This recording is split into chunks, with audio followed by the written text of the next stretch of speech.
Hi hello నమస్తే welcome to time 24x7 the biography.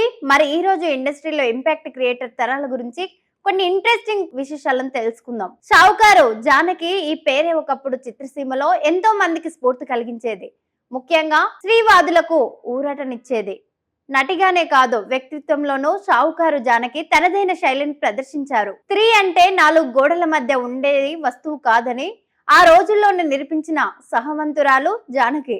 పెళ్ళయ్యో బిడ్డకు తల్లైన తర్వాత కూడా తన శక్తితో ముందుకు సాగాలని భావించారేమో. అందుకు చిత్రసీమను వేదికగా ఎంచుకోవడం నిస్సందేహంగా సాహసమే. ఈ సాహసి మాతృభాష తెలుగులోనే కాదు తమిళ్, కన్నడ, మలయాళ భాషల్లోనూ మెప్పించారు. జానకి 1931 డిసెంబర్ 12వ తేదీన రాజమండ్రిలో జన్మించారు. ఆమె తండ్రి పేరు టి వెంకోజీరావు, తల్లి సచీదేవి.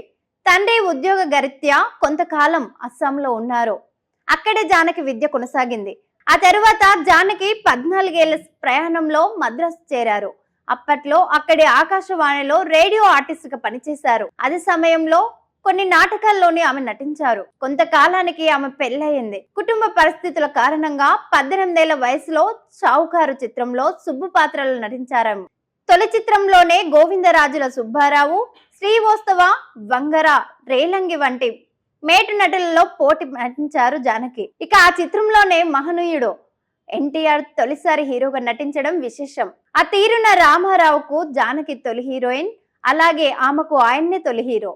ఇక ఆ సినిమా పేరే జానకి ఇంటి పేరు మారుమోగిపోయింది. షావుకారు జానకిగా చిత్రసీమలో తనదైన బాణి పలికిస్తూ సాగారేమో. తెలుగులో కంటే తమిళంలో జానకి కథనాయికగా ఎక్కువ చిత్రాల్లో నటించడం విశేషం. తెలుగులో ఎన్టీఆర్ సరసాన జానకి ఎక్కువగా సినిమాలో కనిపించారు. వారిద్దరు నటించిన సినిమాలు ఏమిటంటే వద్దంటే డబ్బు, జయం మనదే, కంజశుల్కం, రెచ్చుక పగటి చుక్క, పెంపుడు కూతురు వంటి చిత్రాలు విజయం సాధించారు. వీటితో పాటు ఎన్టీఆర్ హీరోగా రూపొందిన సవతి కొడుకు, చెరుపూరు కూర చెడవే, అన్న తమ్ముడు, కొడ్డెద్దు ఎకరం నేల వంటి సినిమాల్లోనూ జానకి ముఖ్య పాత్రలు ధరించారు. ఎన్టీఆర్ తొలి సొంత చిత్రం పిచ్చి పుల్లయ్యలో కీలకమైన పాత్ర పోషించారు. అందులోనే తొలిసారి ఆమె చెల్లెలు కృష్ణమూర్తి రామారావుకు జోడిగా నటించారు. ఎన్టీఆర్ హీరోగా నటించిన తొలి సినిమాలోనూ ఆయన నిర్మించిన మొదటి చిత్రంలోనూ జానకిని ఎంపిక చేసుకోవడం వెనుక ఎన్టీఆర్ కు ఆమె అంటే ఓ సెంటిమెంట్ ఉండటమే కారణం. ఇక ఎన్టీఆర్ సొంత సంస్థ ఎన్ఏటీవీ పథకం బ్యానర్ లోను శ్రీ వెంకటేశ్వర స్వామి వారి విగ్రహాన్ని మధ్యలో పెట్టి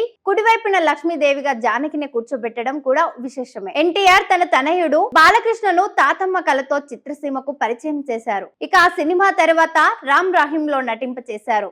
అందులోనూ ఆ తరువాత వచ్చిన బాలయ్య చిత్రం వేములవాడ భీమకవిలోనూ బాలకృష్ణకు తల్లిగా నటించారు జానకి.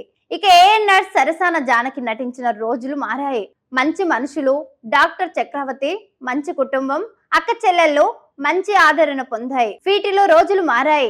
ఒక్క చిత్రంలోనే జానకి సోలో హీరోయిన్, మిగిలిన సినిమాలో ఇతరులు కూడా నాయకులుగానే కనిపించారు. అక్క చెల్లెళ్ళులో జానకిపై చిత్రీకరించిన పాండవులు తుమ్మెద, పంచ పాండవులోయమ్మ తుమ్మెద పాట ఆ రోజుల్లోనే ఊపేసింది. నాగుల చవితిలో నాగదేవతగా జానకి అభిమానం జనాన్ని భలే ఆకట్టుకుంది. తెలుగులో షావుకారు జానకి అనుకున్న పాత్రలో ఆమె చెల్లెళ్ళు కృష్ణమారిని ఎంచుకోవడం మొదలు పెట్టారు సినీ జనం.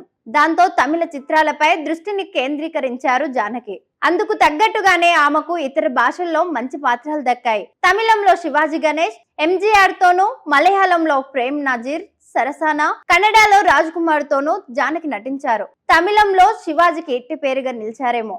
ఇక దర్శకుడు కె బాలచందర్ అంటే ఆమెకు ఎంతో ఇష్టం. వారిద్దరూ ఎంతో స్నేహంగా ఉండేవారు. బెంగాలీ చిత్రం ఉత్తర్ ఫల్గుని జనానికి మనసుకు నచ్చింది. ఇక ఆ సినిమా రీమేక్ రైటర్స్ కొని కె బాలచందర్ దర్శకత్వంలో కావ్య తలైవిగా జాన్వికి జన్మనిచ్చారు. ఆ చిత్రం ఆశించిన విజయాన్ని సాధించలేకపోయింది. అయితే నటిగా సంతృప్తి దక్కిందని జానకి చెప్తున్నారు. షావుకారు జానకి పేరుకు తగ్గట్టుగానే ఆస్తులు సంపాదించారు. తన తరం నాయి కాలాలుగా లక్షలు సంపాదించకపోయినా తన సంపాదతోనే పలు ఆస్తులు కొనుగోలు చేశారు. తరువాతి రోజుల్లో ఆమె ఊహించని ఆస్తులుగా మారాయి. మద్రాసులో షావుకారు జానకి తన అభిరుచికి తగ్గట్టుగానే ఓ భావంతిని నిర్మించుకున్నారు. ఆ ఇంట్లో అనేక తెలుగు, తమిళ చిత్రాలు షూటింగ్లు జరుపుకోవడం విశేషం. హీరోయిన్ వేషాలు తగ్గగానే జనానికి క్యారెక్టర్ రోల్స్ కి మారిపోయాయి. దక్షిణాది అన్ని భాషల్లోనూ తనకు తగ్గట్టు పాత్రలో ఆమె అల్లరించారు. తయారమ్మ, బంగారమ్మ, పార్వతీ పరమేశ్వర్లు, సంసార ఓ చదరంగం వంటి చిత్రాలలో కీలకమైన పాత్రలో నటించి ఆకట్టుకున్నారు జానకి. తెలుగు, తమిళం, కన్నడ, హిందీ భాషల్లో 400కు పైగా సినిమాల్లో నటించిన షావుకారు జానకి. తెలుగు రాష్ట్రానికి ముఖ్యమంత్రిగా చేసిన ఎన్టీ రామారావుతో ముందుగా సినిమాలు చేసింది. ఆ తరువాత తమిళనాడు రాష్ట్రానికి ముఖ్యమంత్రిగా చేసిన ఎంజి రామచంద్రన్, కరుణానిధి, జయలలితతో తమిళంలో సినిమాలు చేశారు షావుకారు జానకి. తెలుగు ప్రభుత్వాలు పెద్దగా పట్టించుకోకపోయినా తమిళ, కన్నడం రాష్ట్రాల నుంచి ఎక్కువగా ఆమెకు అవార్డులు అందాయి. కన్నడ నట నుంచి వక్షిత్ర అమృతోత్సవ, తమిళనాడు నుంచి కాలకమాని, ఎంజీఆర్, జయలలిత అవార్డులు లభించాయి. ఫిలిం ఫేర్ తో పాటు భారత ప్రభుత్వం నుంచి పద్మశ్రీ కూడా అందుకున్నారు జానకి. మా కృష్ణకుమారి జానకి చెల్లెళ్ళు. ఆమె కూడా ఒకప్పుడు స్టార్ హీరోయిన్ గా రాణించారు.